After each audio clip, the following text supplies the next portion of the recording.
justicia a las herramientas o herramientas de la justicia? Si son como son las herramientas, odian al ocio y aman a la razón. Diálogos Judiciales es un esfuerzo del Poder Judicial del Estado y TV Nuevo León para promover y difundir la cultura de la legalidad. Queda con ustedes el licenciado Mauro Zacarías Casimiro, moderador de Diálogos Judiciales. Comenzamos. Gracias por estar con nosotros en esta noche, en esta nueva sesión de Diálogos Judiciales. En esta ocasión vamos a tratar un tema de derecho penal, un delito, pues yo creo que el delito por antonomasia, sino que es por excelencia el homicidio. Algunos lo comentan como el delito más grave que hay, ¿no? El homicidio es un tema realmente que es rico en modalidades en cuanto al estudio por parte del derecho penal, por el derecho de justicia social, y los expertos del día de hoy nos van a hablar sobre él, sobre cómo lo ve la ley, cómo ellos lo han vivido dentro de su experticia profesional. Y agradezco mucho que estén con nosotros el día de hoy el licenciado Marco Antonio Rodríguez Barrientos, quien es juez segundo penal del Primer Distrito Judicial del Estado. Muchas gracias, licenciado. Gracias. También nos acompaña el licenciado Javier Sepúlveda Ponce, presidente del Consejo de Egresados de la Facultad de Derecho y Criminología de la Universidad Autónoma de Nuevo León. Muchas gracias, licenciado. Gracias por la invitación. Agradezco también al licenciado Luis Andrés Moya González, juez primero penal del Primer Distrito Judicial. Muchas gracias, licenciado, por acompañarnos. Gracias, licenciado. Y al licenciado José Humberto de León Villarreal, juez quinto penal también del Primer Distrito Judicial. Muchas gracias, licenciado. Gracias, licenciado. Bueno, lo importante, yo creo que lo principal es qué es definir primeramente el delito de homicidio, y le pido al licenciado Marco Antonio que nos diga qué es el delito de homicidio. Pues la ley en su esencia lo define que lo comete el que priva de la vida a otra persona. Es una definición siempre muy concreta, ¿no? Pero sí, que lo dice todo, ¿no? Los elementos del tipo son una vida previa existente, la privación de la misma y el hecho de causalidad, lo que lleva al deceso de la persona. Licenciado Javier, usted también como maestro en la Facultad de Derecho, cuando analiza este delito, ¿cómo lo ve o cómo lo manifiesta a los alumnos para que podamos comprenderlo mejor hasta qué alcance puede afectar a la sociedad? Bueno, definitivamente que lo primero que les digo a mis alumnos es algo que tú comentaste al principio. Decías que es el delito más importante que se contempla en nuestro Código Penal. ¿Por qué? Porque el bien jurídico tutelado es la vida. Y luego, ¿qué resulta? Si no tenemos ese bien, que es la vida, pues ¿cómo ejercemos el resto de los bienes jurídicos tutelados, como la propiedad o como la seguridad sexual, lo que sea? Es decir, tenemos que partir precisamente primero de la vida. Y nosotros consideramos que partimos la educación en este tipo de delitos, en la sección de delitos, partiendo precisamente de los más graves, los más importantes, como es el homicidio. Y como decía aquí el juez, pues consiste en la privación de la vida de otra persona. Hay algunos teóricos que ponen algunos peros a la definición del que priva de la vida a otro y dicen, bueno, ¿otro qué? Sí. Pero es evidente que se refiere solamente a las personas humanas, ¿verdad? Este delito solo puede ser cometido contra personas. Sí, ahora el derecho penal en relación con los otros derechos, pues es hablando del tipo y todas esas cosas que nos explican en la escuela y que afortunadamente los que no estamos en el derecho penal no comprendemos del todo muy bien, son las cuestiones de que tiene que ajustarse siempre la conducta de las personas a esas características que marca la ley. Aquí estamos hablando de que es verdad que comete el delito de homicidio que priva de la vida a otra persona, pero puede darse en múltiples formas, es decir, puede darse con intención, sin intención, puede ir más allá del hecho que se quería decir. ¿Cómo se manifiesta estas causas o motivos por los que se comete el homicidio en la ley? Bueno, precisamente el Código Penal del Estado previene varias formas de culpabilidad para la comisión del delito de homicidio. Está el principal o el que más llama la atención, el más concurrido es el homicidio doloso, es el que se comete intencionalmente. Es aquel en el que el sujeto activo, o sea, la persona que lo comete o el delincuente, tiene la intención de causar el daño y de privar de la vida a un semejante, a una persona. La otra posibilidad es la de que el homicidio sea en forma culposa o imprudencial. Es aquel que, conforme al artículo 28 del Código Penal, comete aquel que sin tener la intención de ocasionarlo, priva de la vida de otra persona al faltar el deber de cuidado que le corresponde de acuerdo a sus circunstancias personales y desobedeciendo leyes o reglamentos. Y también se da con la culpa consciente o la culpa con representación, que es aquella en la que el sujeto activo, que en este caso es imprudentemente, prevé el peligro o la posibilidad de que con su actuar imprudente cause el deceso de una persona, pero se conduce o valora erróneamente la situación, produciendo el resultado nocivo. Tengo entendido que también hay un homicidio que se considera preterintencional, ¿no, licenciado Humberto? En este caso, ¿cómo se comete o por qué se da este? El homicidio preterintencional es aquel homicidio que algunos definen, o más bien, el resultado va más allá de lo previsto. O sea, la conducta va más allá. Tú pudiste haber pensado que iba a ser de una forma, pero el resultado fue otro. Es ¿verdad? normalmente cuando las riñas, ¿no? No, es el típico ejemplo de la persona que está discutiendo en la calle y uno empuja al otro y esta persona cae y se pega con el filo de la banqueta y pierde la vida. Entonces esa es la preterintención. Algunos autores lo manejan como una conducta culposa con resultado doloso. O sea, son diferentes temas de la doctrina, pero es cuando va más allá de la conducta. Sí, en el homicidio preterintencional, el resultado, que es el deceso de la víctima o sujeto pasivo, excede la inicial intención del delincuente. En esta figura jurídica de la preterintención, sí hay una intención por parte del activo o del delincuente de ocasionar un daño físico a una persona o de ocasionar un daño a una persona. Sin embargo, dada la mecánica de los hechos, esa persona pierde la vida sin que haya sido la original intención del delincuente. Es decir, que el resultado va más allá de la intención del delincuente. Pero de repente yo creo que lo más común es pensar, bueno, a lo mejor de una forma lógica, el sentido de que se valoran todas estas conductas o estas consecuencias para las penas o las sanciones que la ley marca para ello. ¿Es así, licenciado? ¿O cuál es la intención de dividir este punto? ¿No? Porque al final de cuentas pues, pierde la vida de la persona. Se pierde la vida de la persona, pero las circunstancias de cómo pierde la vida de la persona o cómo la persona llega a causar la pérdida de la vida a la otra persona, ¿verdad? Tiene circunstancias específicas, ¿verdad? Que es lo que involucra la imposición de la sanción, ¿verdad? Hablaba el licenciado Luis, ¿verdad? Del homicidio intencional, ¿verdad? Que dentro de ese margen hay varias sanciones, ¿verdad?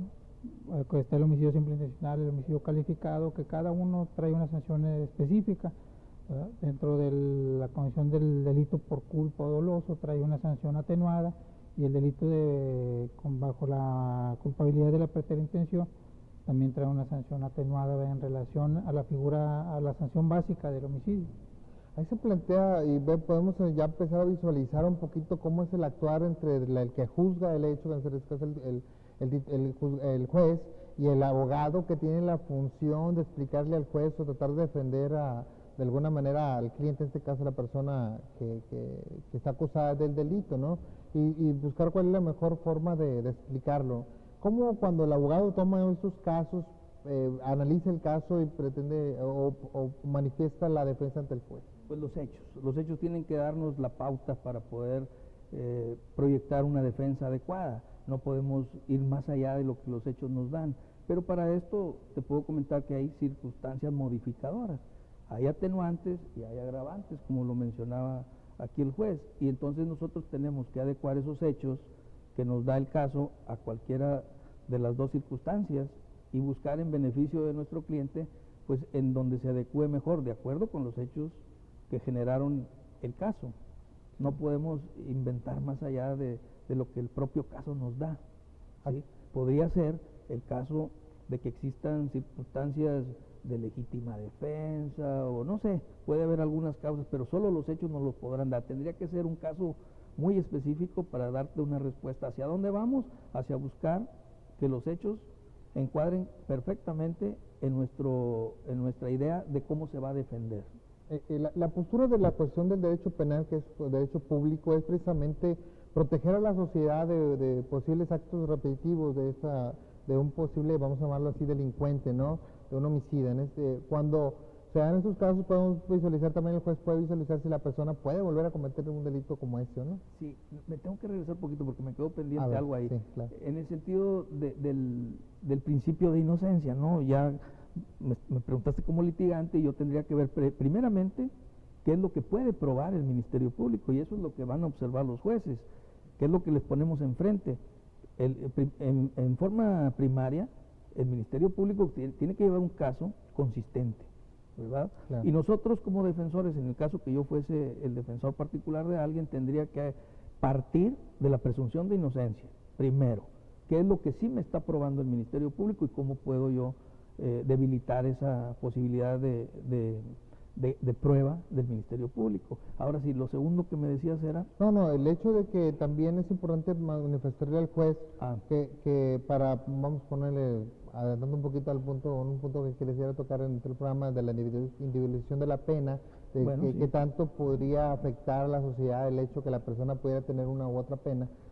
También ese punto que la persona pues es una persona honorable. Sí, ellos valoran la peligrosidad del sujeto, ¿verdad? Sí. Y nosotros nos dan una audiencia para aportar pruebas en favor del sentenciado, digamos, ¿no?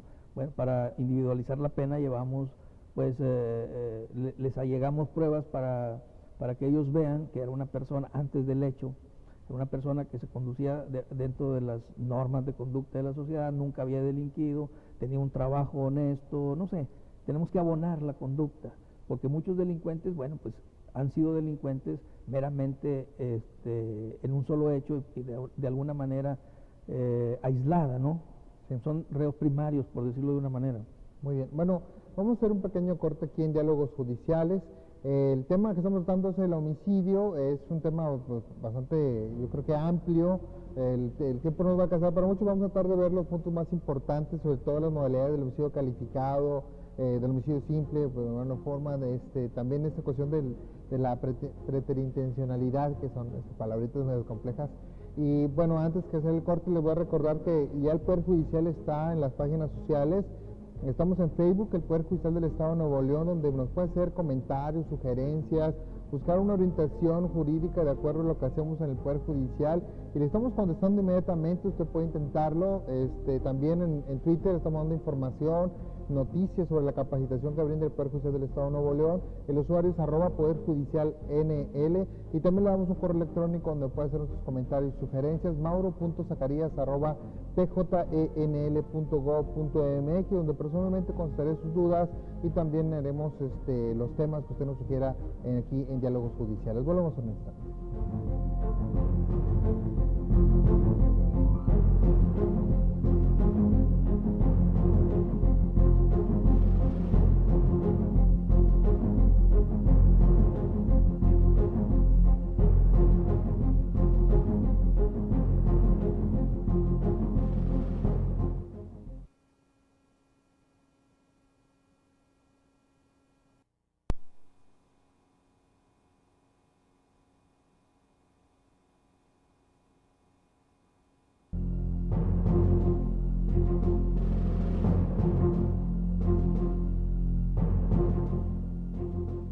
Gracias por continuar con nosotros en Diálogos Judiciales. Estamos viendo el tema del homicidio, el delito, pues yo creo que por excelencia que se puede presentar en las clases de Derecho Penal.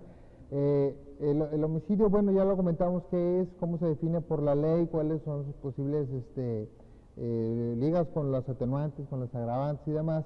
Y vamos a tratar de verlo un poco más ejemplificativo, porque esto en la materia penal, pues bueno, la conducta es la que se valora, ¿verdad? La que provocó esta consecuencia ilícita. Y vamos a hablar sobre el homicidio calificado. Hay una creencia general siempre de que es más grave porque hay una alevosía, ventaja y no sé qué más. ¿Realmente existe eso en la ley, licenciado, con el homicidio así de tan grave? En la ley no se establece textualmente la condición de la alevosía. Se conoce con la ley de que se actúa con ventaja cuando la persona es superior material y físicamente de otra persona y tiene conciencia de esa superioridad, ¿verdad? Como si Eso podemos hablar como si fuera una persona que practica artes marciales o cosas así. vamos a suponer de que él tiene un problema con una persona, entra a su casa, recuerda que tiene una pistola en tal lugar, va por la pistola, carga la pistola, se dirige a la persona y le dispara.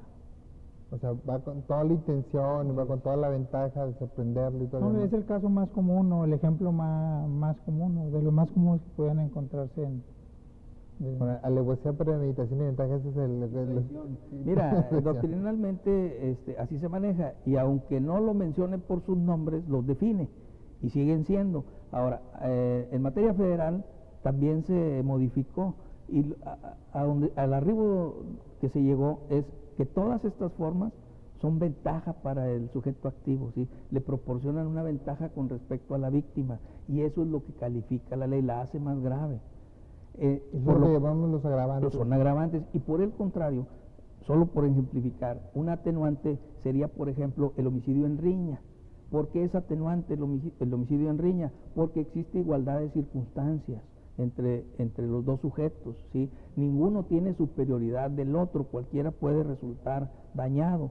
No sé si se comprende entonces cuál es la visión de la ley, en el sentido de que el que tenga ventaja merece una calificativa, merece una pena más alta.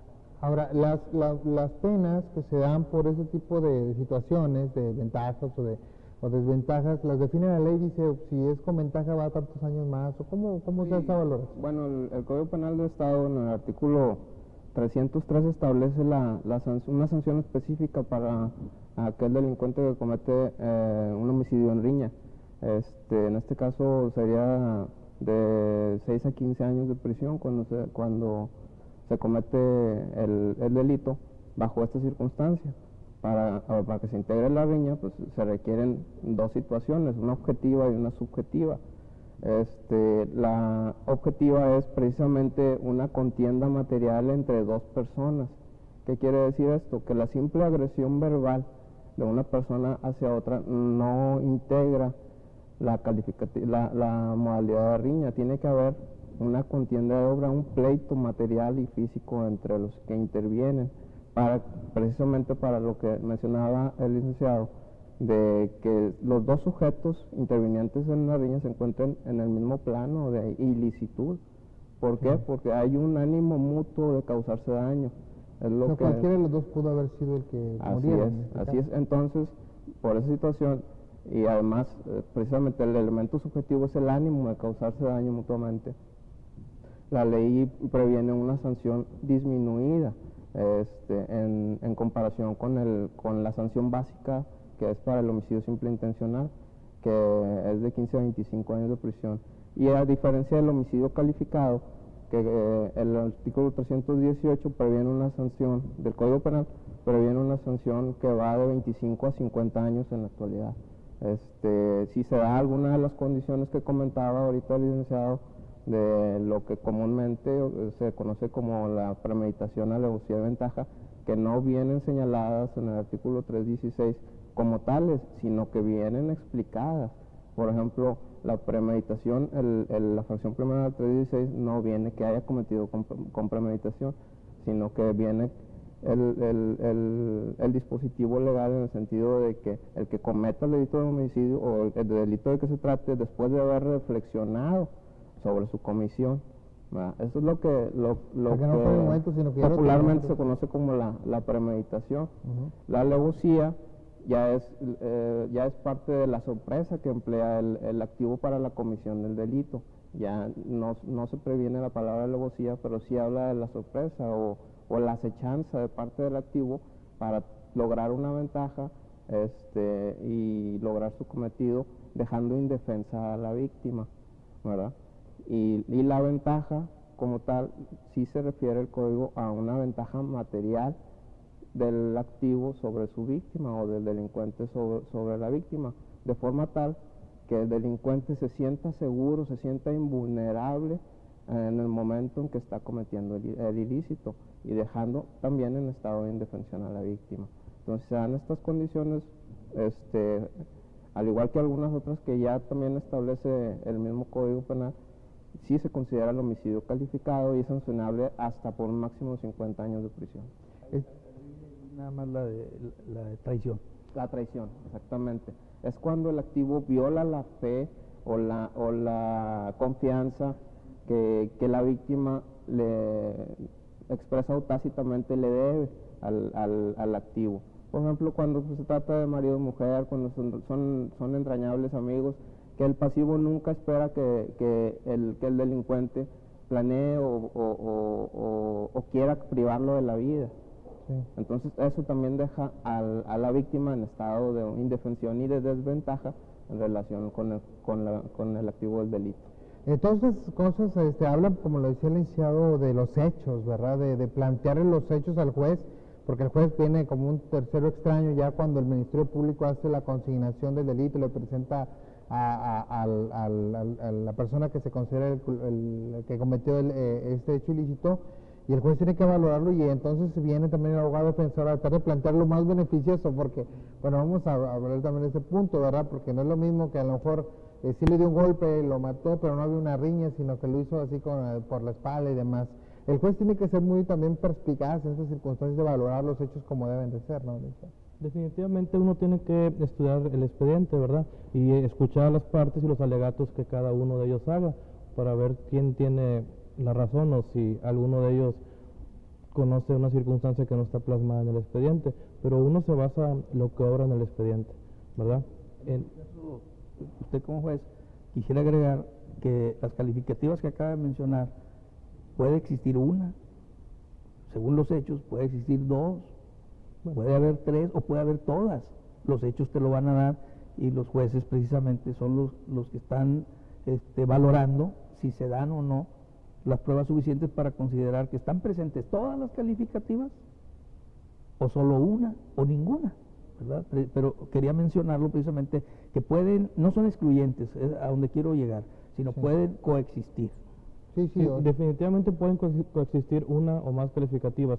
El Ministerio Público, al ejercer acción penal, en su escrito de pretensión punitiva, fija o menciona cuál calificativa a su criterio se actualiza, ¿verdad? Ya uno, al momento de estudiar el expediente y resolver la situación jurídica, ya sea con una auto de formal prisión, estudia si se da una o todas las calificativas que el Ministerio Público pretende, ¿verdad? Con los razonamientos lógicos jurídicos que nos llevan a determinar que fue o no fue así. Ahí nada más quise hacer una pequeña apunte. Si la memoria no me falla, la pena máxima en el estado ahorita es de 60 años. Entonces el homicidio calificado es de 25 a 60 años. Y aparte de esas calificativas que ya mencionaron de premeditación, alevosía, ventaja, traición, también el homicidio también es calificado cuando se comete contra un servidor público de cualquier nivel de gobierno, de poder judicial, de poder ejecutivo, un policía, en administración penitenciaria. También es calificado cuando se comete dentro de un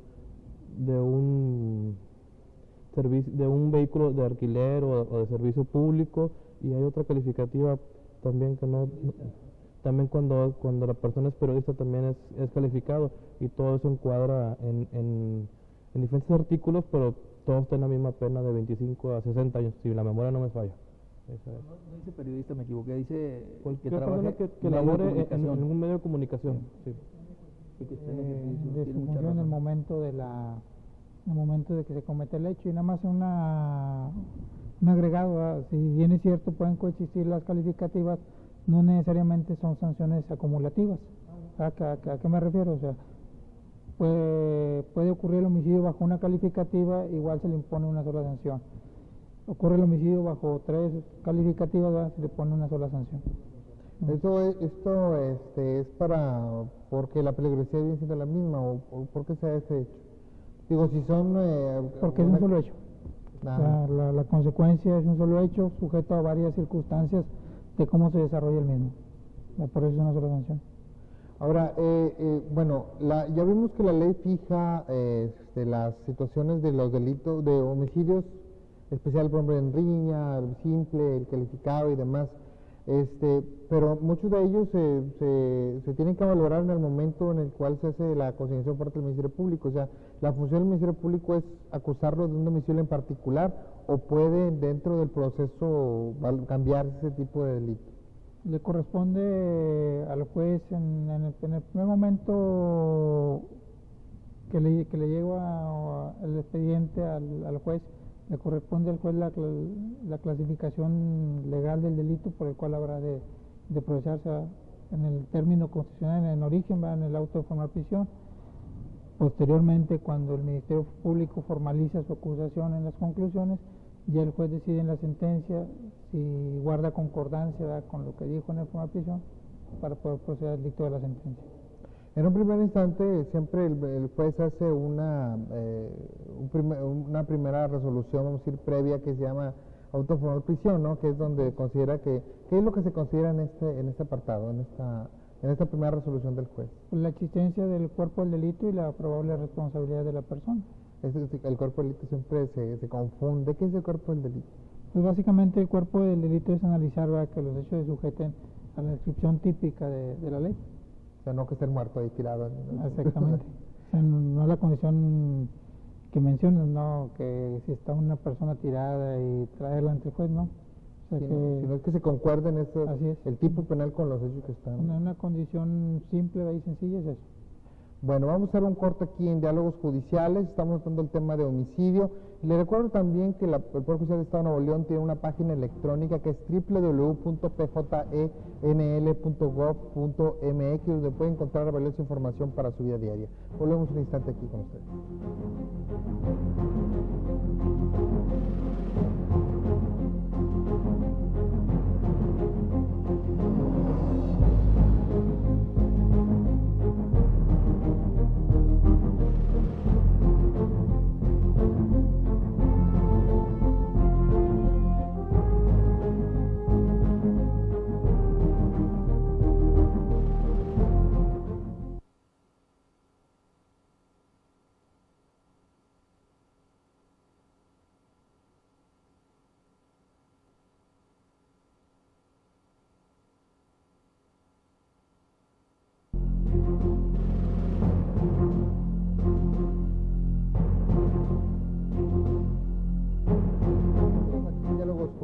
Estamos tratando el tema del homicidio, cómo se dan estas figuras jurídicas de derecho penal y bueno, hemos visto también algunas de las agravantes del homicidio calificado y demás, y hay otros puntos que estamos tratando ahorita entre el corte, y era precisamente la cuestión del infanticidio, que ya no existe como tipo penal, ¿verdad? Pero eso que se modificó en otra figura.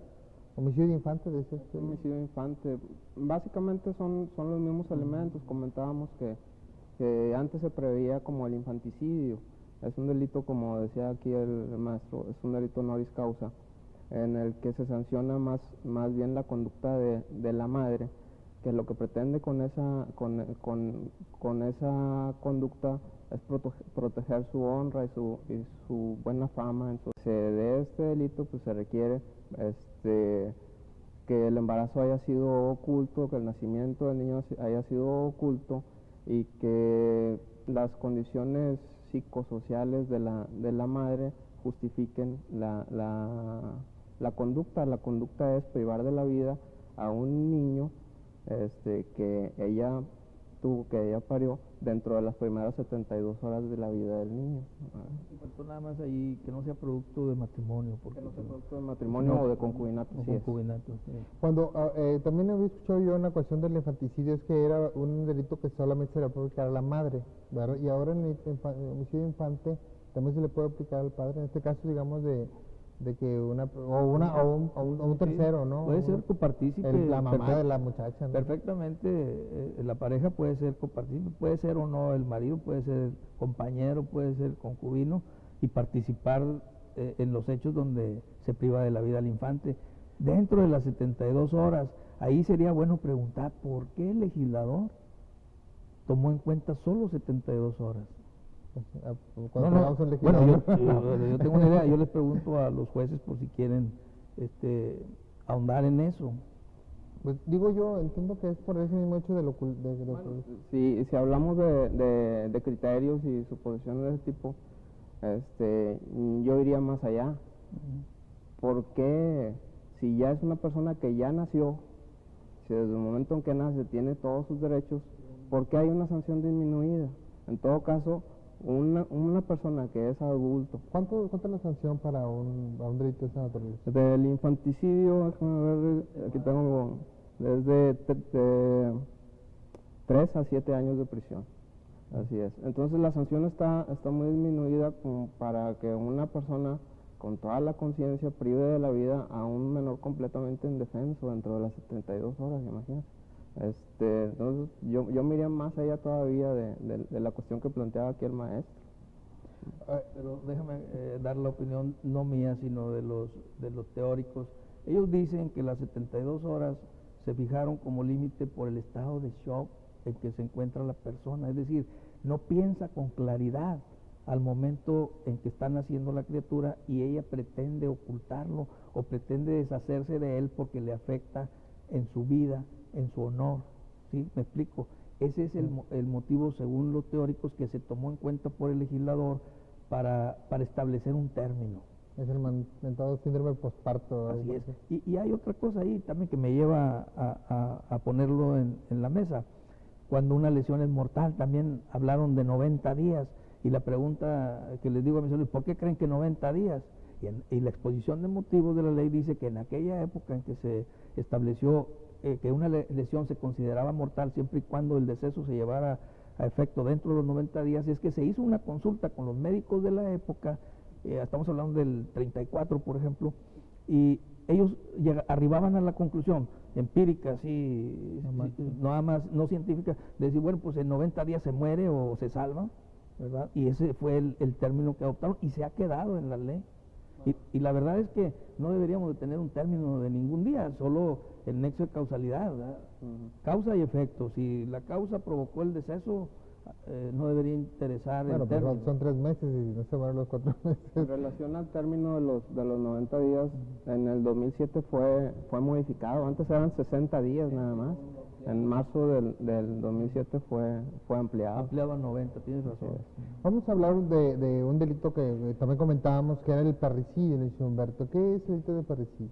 El parricidio es el que priva de la vida al padre, madre o un ascendiente, ¿verdad? En línea recta. Puede ser con conocimiento de ello, ¿verdad? Con conocimiento de que sea su padre, su madre, tal vez su abuelo. O sea, quiere decir que si no sabía que era, no aplica Y es muy importante. Aplica el homicidio en todo caso simple, o otro tipo de homicidio. Sería homicidio, no el parricidio, porque el parricidio sí trae esa particularidad que tiene que tener conocimiento de la persona. ¿Cuánto es la penalidad para ese delito? Son unos márgenes muy amplios los que establecen de 3 a 50 años. Y ahí es importante mencionar que entra en juego el arbitrio judicial, ¿sí? Porque se oye, pero se oye feo, por ejemplo, parricidio, pues necesariamente yo lo considero todavía más grave que un homicidio, en el sentido de que si ya de por sí es reprochable matar a otra persona cualquiera, imagínate matar al padre, por ejemplo, o a la madre, o a cualquier pariente consanguíneo en línea recta hasta el 4º grado, que eso es lo que establece. Pero podemos tener casos en donde, lo voy a citar, y es un caso de la vida real, pero desde luego sin decir nombres. Había una jovencita que había sido ultrajada por su padre cuando tenía 12 años. Y después creció y vino, había otra hija y también abusó el padre de ella, de la hija. Cuando iba por la tercera, ¿sí? Cuando iba por la tercera de las hijas, ya tenía mayoría de edad la primera y mató al padre precisamente porque no quería que su hermana sufriera las mismas vejaciones. Entonces, muy probablemente no es perdonable el caso, pero el juez va a tomar en cuenta las circunstancias en que se dieron y por eso la ley establece de 3 a 50 años para que pueda moverse en ese margen. Porque te pongo otro ejemplo, también de la vida real. El sujeto de 34 años, borracho, consuetudinario, sin oficio ni beneficio, llegó a las 3 de la mañana a su casa, quiso levantar a su mamá para que le haga de cenar, no se quiso levantar la mamá y le dio con el refrigerador encima y la mató. Tenemos otro parricidio, pero tenemos 2 casos. Uno en donde la jovencita actúa movida por el deseo de salvar a su hermana del ataque sexual, Y el otro, el caso en donde el sujeto activo, el borracho este que estoy mencionando, mata a su mamá solo porque no le quiso hacer de cenar. Yo pienso que ese es en donde se mueve el rango de 3 a 50, por eso es tan amplio, porque las circunstancias en que se dan los hechos pues son muy diferentes una de otras, y sería muy fácil definir a cuál le vas a poner 50 años o una penalidad amplia, y a cuál le vas a tener que bajar la penalidad hacia la mínima. Ahí hay un atenuante, ¿no?, que habla sobre eso, no sé cómo se llama, sí, en el sentido de que cuando una persona obra para proteger su persona, sus bienes, O lo de algo otra. así, o lo de ¿este caso puede aplicar ahí o no? Dependiendo del caso en específico, ¿no? O sea, No se quiere complementar el licenciado. No conocemos No, pero el digamos, caso en este dependiendo- caso podría ser movida por esa situación, ¿no? ¿Cómo viene esa fracción o esa atenuante? La condición de la causa de justificación es Sí, que la obra causa de justificación. en defensa, la legítima defensa. Es para protegerse, para proteger su vida. Sí, o la de otro, y es bastante aceptable lo que dices, pero el caso hipotético, bueno, no hipotético, el caso que yo puse era solo para ejemplificar hacia dónde se mueve el arbitrio judicial, tomando en cuenta que los motivos que tuvo ella para matar a su padre y los motivos que tuvo el otro sujeto para matar a su madre. Pero lo que tú estás diciendo, bueno, es perfectamente aplicable. Si ella actuó en función de un bien jurídico mayor, como es la salud psicosexual de su hermana, bueno, pues podría tener cabida esa causa de justificación. Podría ser alegable, pues. Depende de las circunstancias específicas del caso, porque para la defensa legítima, pues siempre el artículo 17 del Código Penal establece los requisitos específicos que se tienen que acreditar en la causa, en el proceso, para estimarla demostrada y declarar que se actuó en legítima defensa de un interés de un bien jurídico tutelado por la ley. Nada más así de entrada, para que se acredite la legítima defensa, pues tiene que haber una agresión actual, violenta, sin derecho, y de la cual provenga un peligro inminente de una afectación al bien jurídico tutelado, protegido. Entonces, es una figura jurídica, pues, que tiene que quedar bien acreditada dentro de la causa, y si en el caso específico que comentaba aquí el maestro no se daban todas las condiciones, pero sí se daban algunas de ellas de forma tal que justificara el actuar de la mujer que le dio muerte a su padre, pues en tal caso, al momento de la individualización de la sanción, pues tendría que establecer lo conducente, algo que hasta cierto punto justificar el actuar del activo. Porque el fin de la legítima defensa es culpar a la persona. Sí. Sí o no. ¿De alguna manera? Sí, culparlo, o sea, no culparlo del delito, decir que actuó en eso. Pero las circunstancias de este hecho son para darle una penalidad menor. O sea, que es una cosa. Es culpable, pero menos. Son dos condiciones diferentes, la que decía el maestro y la que habla Luis. La que habla el maestro atiende a la condición de que, ya demostrada la existencia de un delito y una responsabilidad, pasas a la aplicación de una sanción. Claro. ¿Verdad? Entonces, en el caso que señala el maestro, ¿verdad?, hablas ya sobre la condición de la sanción que merece una persona que es penalmente responsable de un delito, ¿verdad? Por el comentario que tú introduces, ¿verdad?, que da origen a la idea de lo que es de la legítima defensa. La legítima defensa, de alguna otra manera, excluye la sanción, ¿verdad? La persona, a pesar de haber cometido el hecho, ¿verdad?, que aparentemente es lo que describe la ley como delito, o sea, no merece ninguna sanción. Por eso la ley la provee como una causa de justificación. Sí. Porque si es un hecho típico, coincide con la descripción legal sancionada, pero en esta el activo tiene una causa que justifica legalmente su actuar, y por eso queda sin sanción. En el caso que decía el maestro, si se comprueba alguna de las motivaciones que dice había tenido la mujer para darle muerte a su padre, pues en su caso las mismas se tendrían que analizar al momento de la sentencia para individualizar la sanción. Bueno, vamos a hacer otro corte aquí en Diálogos Judiciales. Le recordamos también que tenemos teléfonos al 2020-6002 y 2020-6003 en horarios de oficina, donde también puede hablar para hacer unos comentarios, sugerencias respecto a diálogos judiciales o cualquier otra orientación jurídica relacionada con el Poder Judicial del Estado. Y bueno, le reitero de nueva cuenta que el Poder Judicial tiene la página de internet www.pjenl.gov.mx, donde puede encontrar los programas de diálogos judiciales, puede encontrar los juicios orales, puede encontrar dónde están ubicados los juzgados por si quiere hacer un trámite y muchísimas cosas más que le pueden ayudar en su vida diaria. Volvemos en un instante.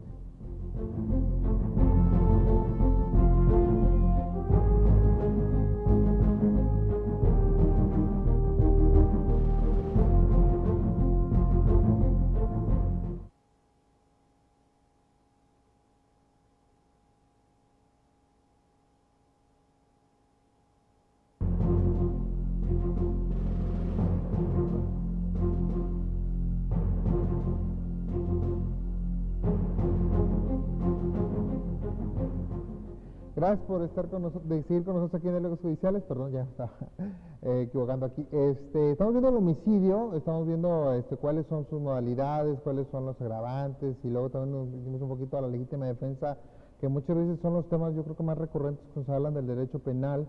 Y cuando estamos comentando al inicio este delito, estamos hablando que también se puede cometer por culpa, es decir, que no hay una intención de provocar el delito de homicidio. ¿Cuándo se dan esos casos, licenciado? Más comúnmente, una cuestión práctica, ¿cuándo es un delito de homicidio culposo? Un homicidio culposo generalmente se da por motivo de un accidente vial, ¿verdad? Es cuando desafortunadamente no ves a la persona, puede ser y la atropella, entonces ahí es una culpa, puede ser una culpa con representación o sin representación, pero sí es que no... ¿Puedo explicar un poquito esa representación y esa representación? La culpa con representación es cuando tú prevés que se puede llevar a cabo y se lleva. Y la culpa sin representación es cuando tú no prevés que se pueda llevar a cabo y se lleva, ¿verdad? Aquí la cuestión es que la culpa generalmente es por falta de cuidado, prevención o reflexión. Así se manejaba anteriormente en el código. No sé si ya fue eso reformado. La pena del homicidio culposo, de acuerdo al artículo 65 del Código Penal, es de 1 a 6 años, ¿verdad? También, y depende de la culpa, si sea leve o grave.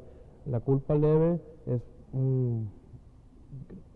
que no influyó ningún otro factor. La culpa grave, que hubieras estado alcoholizado, intoxicado, o que con el homicidio hubieras privado la vida a 2 o más personas, o hubieras huido del lugar, ¿verdad? Eso son las penas que me acuerdo ahorita del homicidio culposo.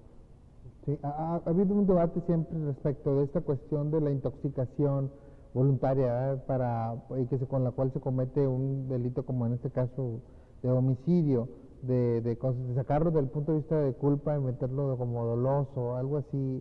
Se ha manifestado porque una persona que se intoxica y por un accidente vial mata a otra persona, pues puede a lo mejor tener una situación de culpabilidad mayor que aquel que no lo hace, ¿no, Lucia? No, definitivamente es mayor, precisamente por la intoxicación voluntaria, ¿verdad? Porque ingiere alguna sustancia o alguna bebida alcohólica. Bueno, pues eso modifica el punto de vista de cómo se cometió el delito. Parece que es de 3 a 7 años. De 4 a 10 años de prisión. Si está alcoholizado. Sí, bueno, si está intoxicado. Intoxicado, puede ser con drogas o puede ser con alcohol. Sí, es que el propio código establece la presunción de culpa grave cuando la persona que imprudentemente es privada de la vida de otra se encuentra bajo los influjos de las bebidas embriagantes o drogas enervantes. Sí, esto se da ahora mucho en la cuestión de los jóvenes ahora que manejan y la prevención que se tiene que tener, que es lo que veíamos, incluso se puede hacer un debate, incluso es esta representación o no, de que si se puede prever que a lo mejor puedes tener un accidente si estás alcoholizado o no, pues es casi común que ahora los delitos viales se cometan bajo esa influencia. Ahora ya porque el tiempo se nos agota un poquito, ya tenemos muy poco tiempo, nada más quisiera hablar un poco sobre la individualización de la pena en el delito de homicidio. ¿Cuáles son los elementos que se ven cuando se hace se dicta una penalidad dentro de ese margen que da la ley? Cuando son por los diferentes los aspectos generales que uno aprecia es que si la edad de la persona, Obviamente, si es joven la persona, ¿verdad? Menor es el freno de sus impulsos, ¿verdad? Que lo lleva a cometer un delito, ¿verdad? El grado de escolaridad que tiene, ¿verdad? La persona, ¿verdad? Para poder determinar si tiene la capacidad de distinguir entre el bien y el mal, si tiene un oficio de beneficio, ¿verdad? Si trabaja, si es padre de familia, todo ese tipo de situaciones en lo general.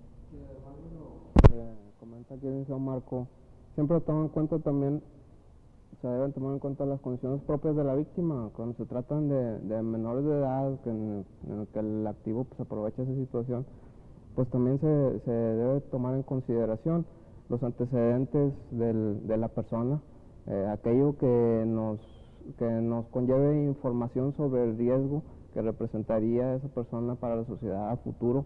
Esa sería la peligrosidad de la Ese sería exactamente determinar el grado de peligrosidad de la persona, para así, haciendo las operaciones aritméticas correspondientes dentro del mínimo y máximo que marca la ley para cada delito cometido, pues se establece la sanción correspondiente.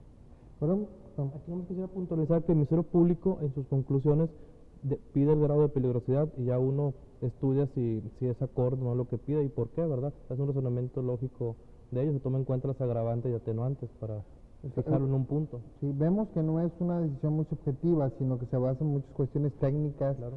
y que tienen que estar fundamentadas debidamente, ¿no? Así es. O sea, sí, básicamente esas son unas dadas por el Ministerio Público y otras apreciadas dentro del mismo expediente.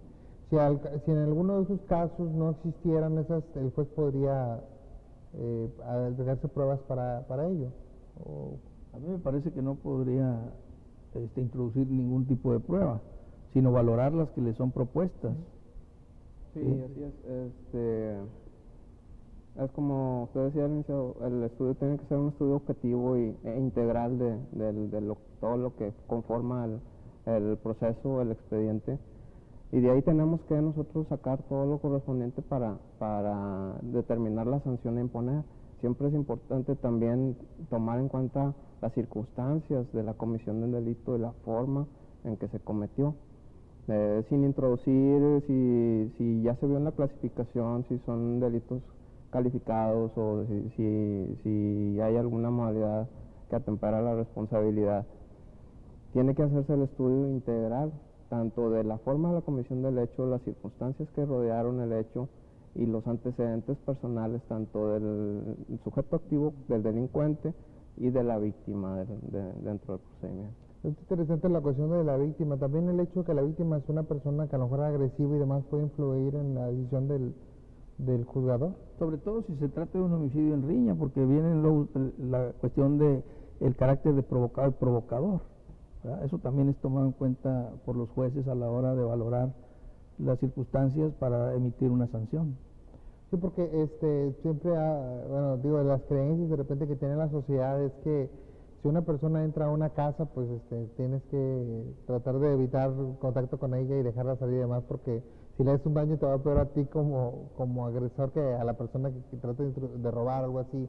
Y ha habido casos en la sociedad donde una persona pues mata a un ladrón, entra y luego lo acusan de homicidio, precisamente porque la defensa no era, como se llama, proporcional, decíamos, a ese punto, ¿no? En ese aspecto, el propio artículo 17 contiene una presunción ahí legal, en el sentido de que se presume que hay legítima defensa si hay un invasor al interior de tu domicilio.